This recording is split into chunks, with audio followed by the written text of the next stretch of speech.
"Don't touch that gun. You need to pull my pants down," amidst the darkness shrouding the Martyr police station parking lot. Those haunting words echoed, mingling with the deafening crack of gunfire. It was a moment where every boundary between law and lust, between protection and destruction, was completely blurred. As headlights swept across the patrol car, a police officer, Sergeant Cheryl Clark, adjusted her gun in its holster.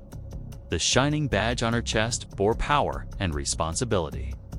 But tonight, it concealed an intent darker than any crime she had ever sworn to fight.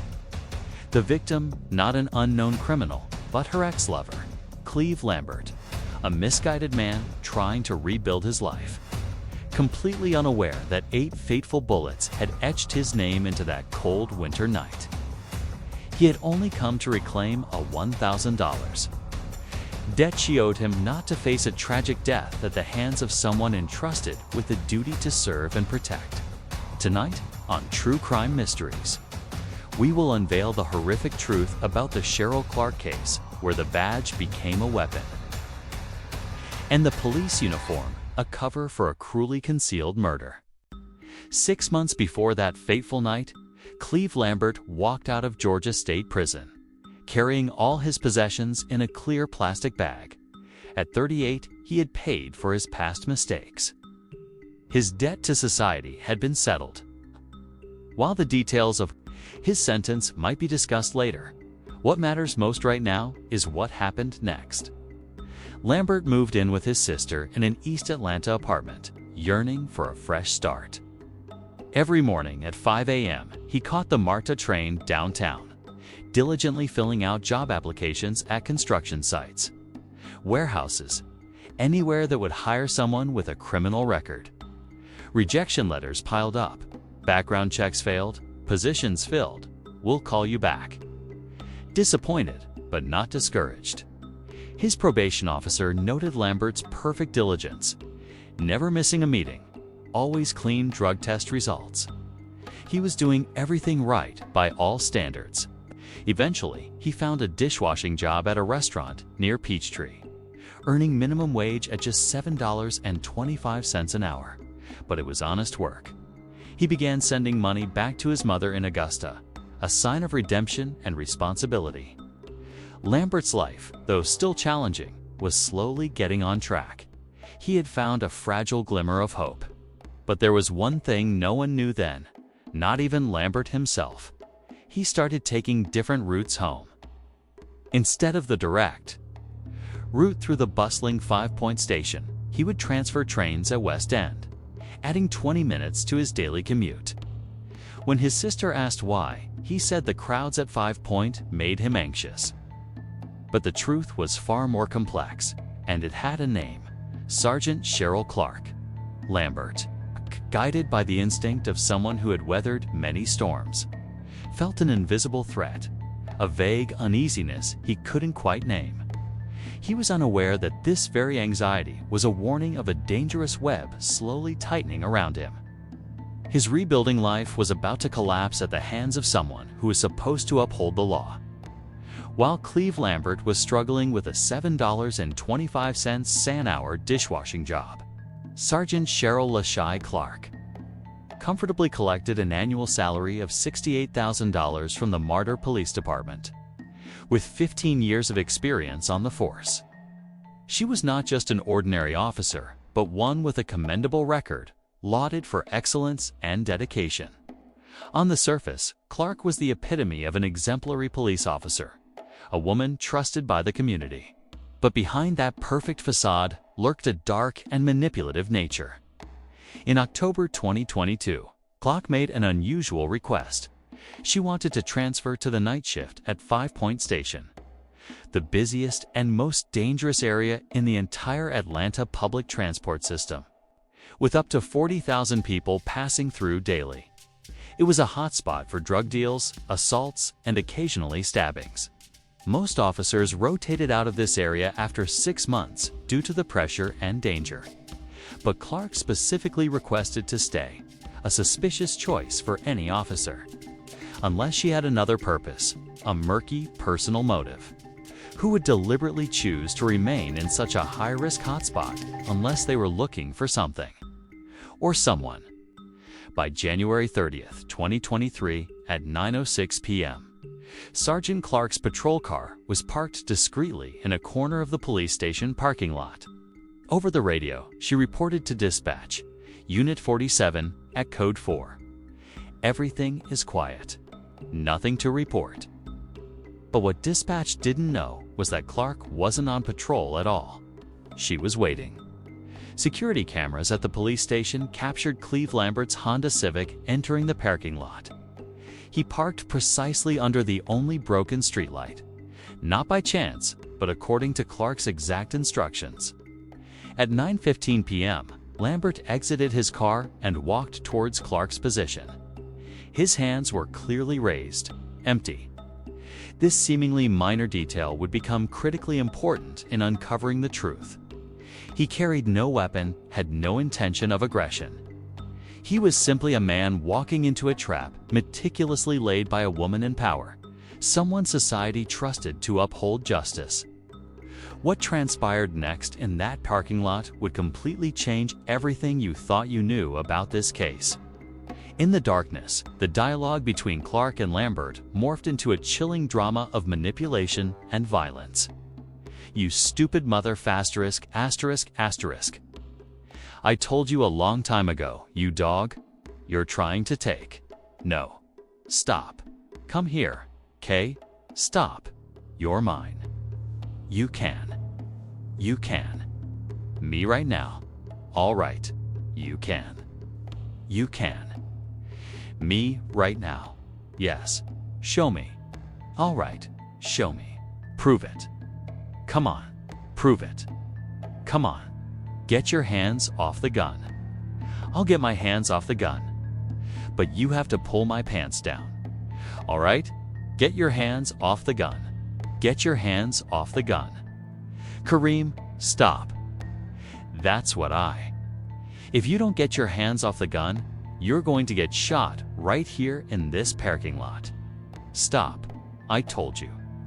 Those were chilling words, censored, but enough to paint a picture of coercion and refusal. Immediately after those words, the deafening sound of gunfire erupted. In mere seconds, 8 bullets ripped through the darkness, piercing Cleve Lambert's body. Immediately, the official police report was issued, painting a completely different story. Lambert actively attacked the officer, knocking her to the ground, dragging her several meters. Lambert then attempted to disarm the officer while her weapon was still in its holster. The officer, fearing for her life, was forced to discharge her firearm.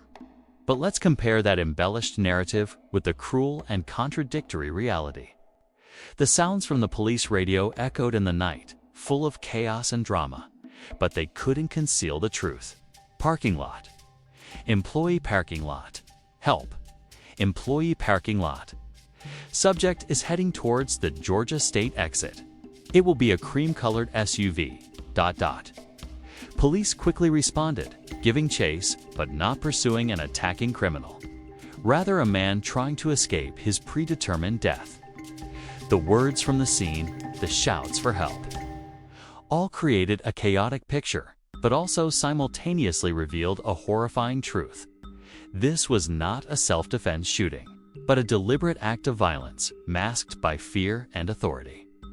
A police officer, entrusted with the duty to protect, had become a cold-blooded killer, transforming a parking lot into a tragic crime scene.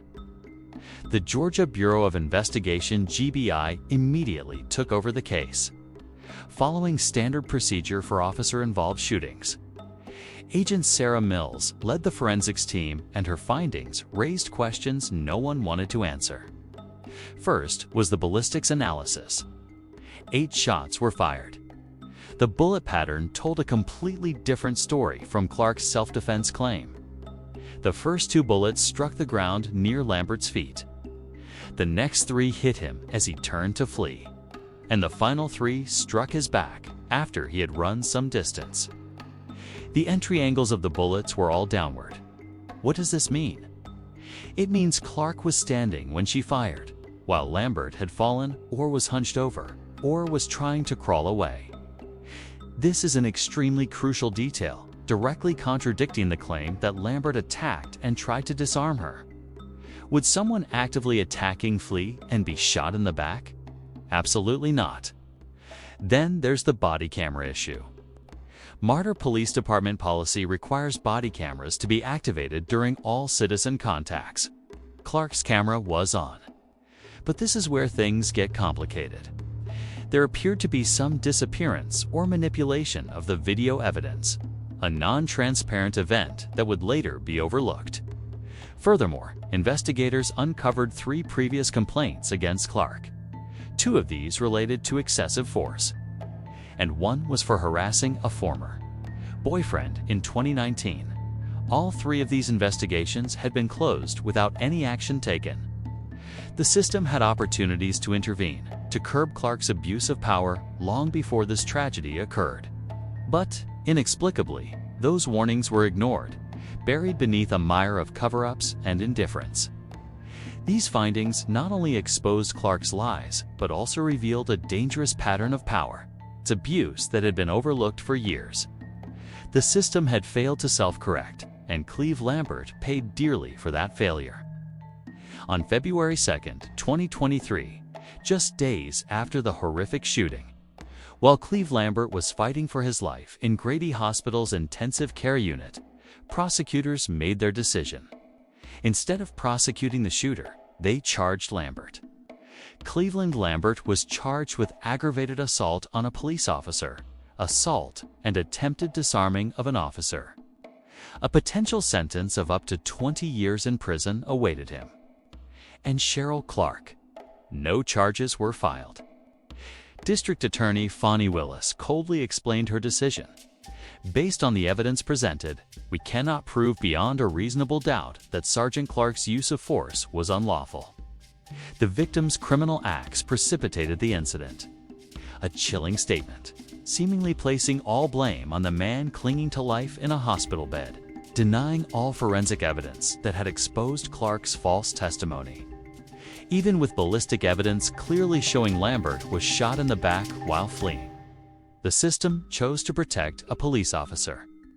As for Clark's employment, the Marta Police Department conducted an internal investigation. For over a year, Clark remained on administrative leave with pay, an annual salary of $68,000, while she sat at home comfortably enjoying life, without a shred of burden. This was an affront to justice, an unacceptable privilege granted by the police system to those who abuse power. Finally, in March 2024, she was terminated. The official reason? Violation of department policy. Which policy? They refused to disclose. Once again, a lack of transparency prevailed. Lambert fortunately survived his injuries, but the damage was permanent. He was partially paralyzed in his left arm, endured chronic pain, and faced medical bills exceeding $400,000. Worse, he had been incarcerated since leaving the hospital, unable to post the $200,000 bail. His court date still awaited, and his fate hung precariously, suspended by a system that chose to protect the perpetrator instead of the victim. This is a heartbreaking testament to how, when power is abused and justice is twisted, ordinary people pay the dearest price. The tragedy of Cleve Lambert and Cheryl Clark is not an isolated incident. It is a deep crack in the fabric of the justice system, an alarming pattern of power abuse that has persisted for far too long. A U.S. Department of Justice study found that 40% of police officers admit to using violence in their personal relationships, a figure 4 times higher than the national average. Yet, consequences for these officers are exceedingly rare. Georgia law, like that of many other states, makes prosecuting a police officer almost impossible. The reasonable belief standard means that if an officer claims they felt threatened, that testimony is often enough to justify their actions, regardless of what actual evidence might suggest. Body camera footage can be sealed indefinitely, and internal investigations remain internal, never fully disclosed to the public.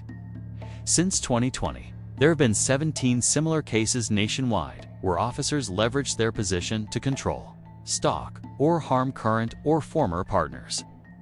But do you know how many have led to convictions? A mere 2 cases. 2 out of 17. The pattern is all too clear. Secret meetings. Creating a scenario where self-defense seems plausible, and then relying on the police badge to lend credibility to their story.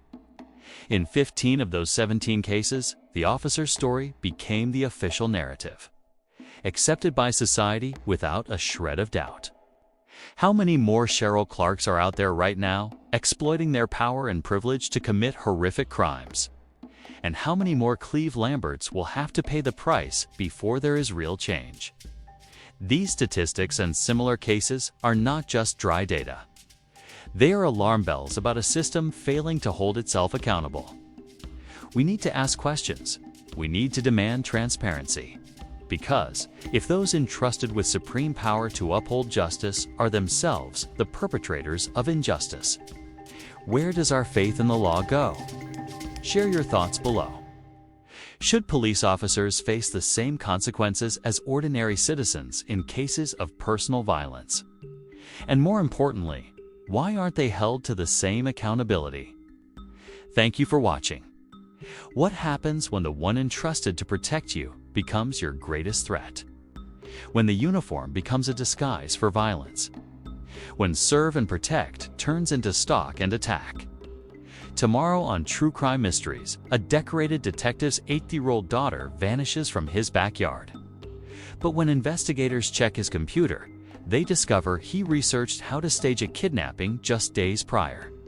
Subscribe and hit the notification bell because the stories the mainstream media doesn't want to tell you, we will. This is True Crime Mysteries. Stay safe.